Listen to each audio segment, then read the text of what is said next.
Ugh, that's the face I have to do to make my ear feel better. You're welcome. Really sucks. I don't know what that is. I'm gonna go to the doctor tomorrow though, so yay. How to deal with fall down artists. That's the topic of this. Watching Glenn Beck. Very clearly, you people need to know how to deal with fall down artists. These are the people that if you bump into them and they fall down, they start grabbing their knee and whatever. You do that with me, I'll give you something to cry about. Flat out. I have a variety of tools in my bag. I will pick one of them and I will extract my pound of flesh from you because at the point that you're doing what you're doing, you're calling the cops and telling them that I assaulted you. Congratulations. I'm going to do it now. And I'm going to do it until you run away. It's one of those collapsible baton, shink, then just start beating. You just start beating around the head, neck, and ears, they'll start running. Take light swipes through the mid first. You don't want to go low. That'll take away their ability to run. You want to go mid. If you go high, it'll fucking knock them unconscious. You want these dudes to be fucked the fuck up and to never do this again and to go running off into the crowd because they don't want to die. Now, I know you're saying people will see you. Yeah, they will. That's when you collapse the baton, put it back in your bag, and go walking. And if anyone asks you, what baton? Okay? Change. Like, pull this shirt off, put the other one on. You know, right now I'm Joe Exotic in my fucking tiger stripes or whatever. You know, usually I'm Carol Baskins. Different characters for you. I have a couple of these shirts. These are like my fucking Boogaloo militia shirt, whatever. The reason that I like tiger stripe for that is it's not particularly worn by anyone. It stands for being anti-communist in my mind, and I dig it. Is it an effective camouflage for Oklahoma? In summer, yeah. Other times, no. But I'm in a city. Like, I'm in a car. Like, if we're out in the woods, I don't think it really matters as long as you're wearing subdued colors. And if you're in a city, you just need something that identifies who you are with.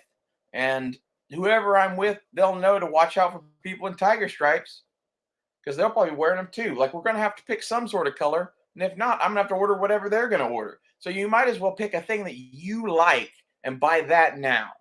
Now, you should know that in a modern conflict, they're going to be wearing modern fucking patterns. So, like, think AR-01, AR-02, multicam, shit like that. Those might be handy t-shirts to have in the kit bag.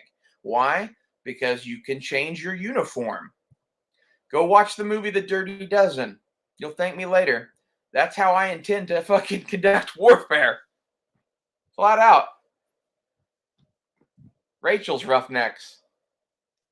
We are going to fucking swap uniforms at will. We are going to blend into the enemy at will. We are going to do whatever is needed to do to defeat the Chinese.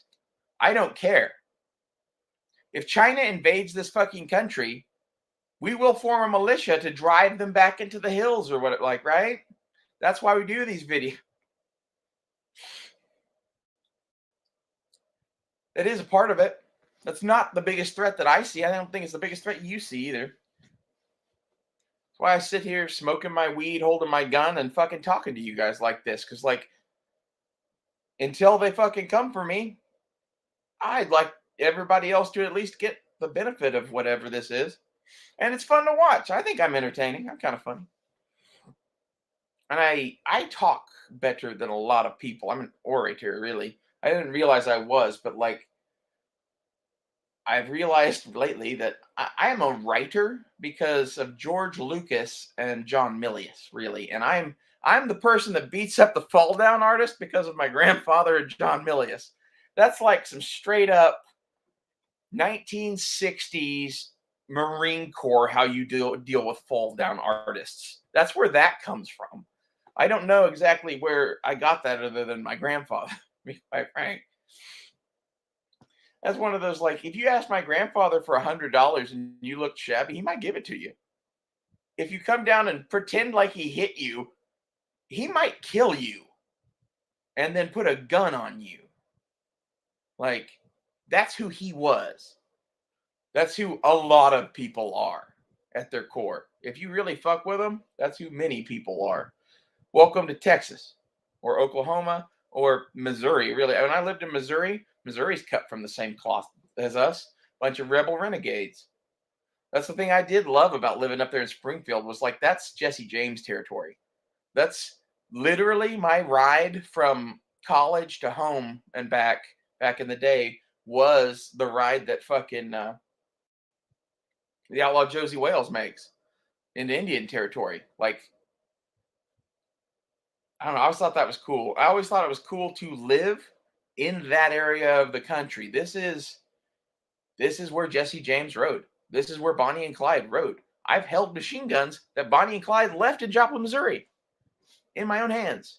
They were on transfer at 417 Guns, and I was like, "How much to hold them?" It's like, "What do you mean?" I'm like, "I just want to touch them with my own bare hands." How much to do that? And the guy's like, "You could just do it." I'm like, "Thanks." And like, I finger fucked the fuck out of both of those guns. One was a Thompson, and the other was I think it was a Browning automatic rifle, but that was a long time ago. I remember the Thompson distinctly more than the BAR because I had a BAR at the time. It was, I think, at that point it was still deactivated. I've told this story a bunch, but I traded for a BAR. It's a BAR parts kit that I paid some people to fucking turn into a semi. Anyway, the nice way to deal with a fall down artist would probably be to ask them how much money it would take to make this stop. But if you do that, as soon as they say a number, I would draw the baton. Okay? I'm not going to pay into somebody's fucking like racketeering or fucking profiteering on a fucking slip and fall or whatever the fuck it is. I'm just not. Like, the fact that all of you fucks will, that's why they do that shit. If everybody reacted like I did, not a goddamn fucker on earth would do that shit.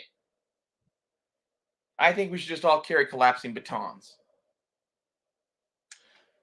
The best part about a collapsing baton is if you are slow, you have the collapsing baton, kneecap, and then you can just walk away. Not that I've done that, but I'm slow. My plan to walk away is not to run, honey. Like, that's why I'm like obsessed with camouflage, I guess. I actually ran for the first time in many, many years, like 6 months ago. And I've gotten to the point where I can actually run about 500 yards, which for someone that used to be 630 pounds and was told that they would probably never walk or run or anything like that ever again, I think that's a pretty big accomplishment.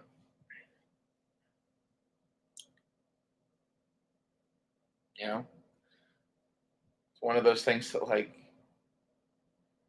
if you don't like me for whatever reason, you can literally take your head and shove it up your own ass. I really don't care. And I'm talking to you, E Honda.